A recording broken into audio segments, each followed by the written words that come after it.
أعلن مروان فيلايني لاعب وسط مانشستر يونايتد وإيفرتون السابق اعتزاله لعبة كرة القدم عن عمر يناهز 36 عاماً. كان فيلايني قد رحل عن نادي شاندونغ تايشان في نوفمبر الماضي بعد 4 سنوات قضاها مع الفريق الصيني، ليقرر الآن إنهاء مسيرته الكروية التي استمرت 18 عاماً. بدأ اللاعب البلجيكي الدولي الذي شارك في 87 مباراة مع منتخب بلده مشواره مع ستاندر ليج، وذلك قبل أن يلعب لفترات طويلة في الدوري الإنجليزي مع إيفرتون ومانشستر يونايتد.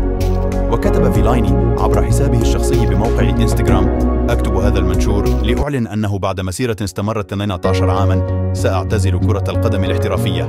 يا لها من رحلة لا تصدق. أنا ممتن جداً لأنني مارست الرياضة التي أحبها على أعلى مستوى. أنا فخور بتمثيل ستاندرد في بلجيكا وإيفرتون ومانشستر يونايتد في المملكة المتحدة وشاندونغ تايشان في الصين. ولقد كان شرفاً لي أن ألعب مع المنتخب البلجيكي في أولمبياد 2008 ويورو 2016 وكأس العالم 2014 و2018.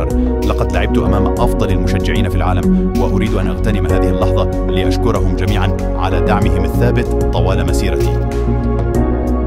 ولقد كان تشجيعكم وشغفكم مصدراً دائماً للإلهام بالنسبة لي، وبينما أبدأ هذا الفصل الجديد في حياتي أتطلع إلى تحديات جديدة، ولكن كونوا مطمئنين سأستمر في دعم اللعبة الجميلة بأي طريقة ممكنة.